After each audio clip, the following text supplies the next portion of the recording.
Welcome to channel Final Try. आजच्या व्हिडिओमध्ये आपण इंटिग्रेशनचा सबस्टिट्यूशन मेथड हा टॉपिक बघणार आहोत। Integration by substitution method. तर पहिला क्वेश्चन दिलेला आहे आपल्याला, evaluate integration of e raised to x dx हा क्वेश्चन आपल्याला दिलेला आहे। आता सर्वात महत्त्वाचं, आपल्याला क्वेश्चन पेपरमध्ये असं काही सांगितलेलं नसतं की हा प्रश्न सबस्टिट्यूशन मेथडचा आहे की कशाचा आहे, तर आपल्याला स्वतः ओळखावा लागतो। फक्त आपल्याला असं क्वेश्चन दिलेला असतं इव्हॅल्युएट आणि पुढे काहीतरी फंक्शन दिलेलं असतं।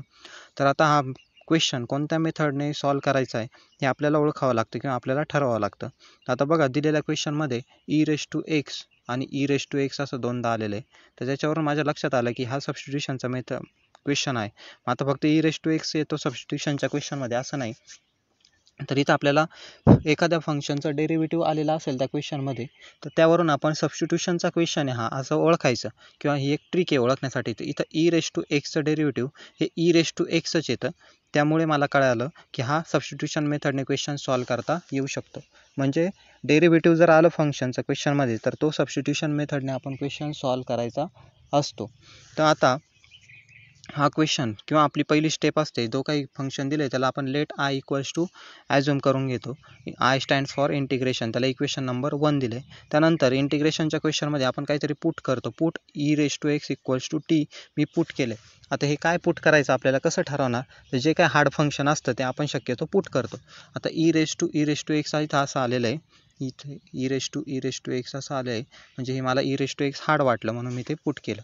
पुट केल्यानंतर त्याचा डेरिव्हेटिव्ह घेतो आपण, पुट करायचं differentiate with respect to x, दोन्ही साईडला डेरिव्हेटिव्ह घ्यायचं, इकडे पण LHSला पण आणि RHSला पण आपण डेरिव्हेटिव्ह घेतो।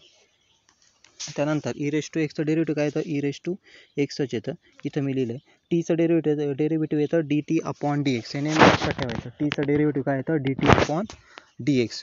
त्यानंतर मी काय करतो, dx जो असतो आपला क्वेश्चनमध्ये, dx जो आलेला असतो डेरिव्हेटिव्हमध्ये, तो आपल्याला एक्सच्या टर्मकडे न्यायचा असतो। इथं जो dx आलेला आहे तो आपल्याला काय करायचा, एक्सच्या टर्मकडे न्यायचा। म्हणजे कुठं नेणार आपण, हा dx हा एक्सची टर्म इकडे e raised to x तिकडे नेणार आहे।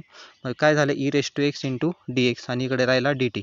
मग आता याच्यावरून काय लक्षात आलं आपले, बघा dt म्हणजे काय झालं आपलं, हे फंक्शन झालं। मग dt ऐवजी आपण हे पुट करू शकतो, dt ऐवजी आपण हे पुट करणार आहे। नाव पुट ही व्हॅल्यू इन इक्वेशन 1, हा जो वरती इक्वेशन नंबर 1 आहे आपण याच्यात आता ही व्हॅल्यू पुट करणार आहे। म्हणजे बघा e raised to x इथं, बरोबर, e raised to x आहे इक्वेशन नंबर 1 मध्ये। e raised to x म्हणजे काय आपण पुट केलेलं इथं, e raised to x म्हणजे काय आपला t आहे, म्हणजे e raised to x आहे हा, त्याच्याऐवजी मी t पुट करणार आहे वरचा। मग बघा इथं t आला, ओके। त्यानंतर e raised to x dx, e raised to x dx काय झाला माझा, dt झाला। मग इथं e raised to x dx आहे ना इक्वेशन नंबर 1 मध्ये, त्याच्याऐवजी मी काय पुट केलं, dt पुट केलं आणि i इक्वल्स टू, बघा सगळ्या टीच्या फॉर्मॅटमध्ये टर्म आले, e raised to t आणि dt। म्हणजे आपण याचं आता इंटिग्रेशन घेऊ शकतो। समजा इथे कसं होतं, e raised to x dx म्हणजे dx एक्सच्या टर्म होत्या म्हणून इंटिग्रेशन घेऊ शकत होतो, तसंच आता टीच्या फॉर्मॅटमध्ये इथं आलं आहे म्हणून आपण इथं इंटिग्रेशन त्याचं आता घेऊ शकतोय। त्यानंतर आपण काय करणार आहे, सिम्पली इंटिग्रेशन घेणार आहे। इंटिग्रेशन घेताना बघा e raised to x चं इंटिग्रेशन काय येतं आपलं, e raised to xच येतं, तसं e raised to t चं काय इंटिग्रेशन येईल, e raised to tच येतं, म्हणून e raised to t चं integration e raised to t, आणि इंटिग्रेशन झाल्यानंतर प्लस काय करतो आपण, c लिहितो, म्हणून इथं प्लस c लिहिला। त्यानंतर पुट करून दिलं मी, पुट टीची व्हॅल्यू आपण काय सबस्टिट्यूट केली होती, e raised to x put केली होती, मग टीच्या जागी मी इथं पुट केलं e raised to x आणि हा प्लस सी खाली तसाच, हे झालं आपलं फायनल आन्सर। अशा प्रकारे आपण इंटिग्रेशन बाय सबस्टिट्यूशन मेथडने क्वेश्चन सॉल्व करू शकतो। Thank you friends for watching video.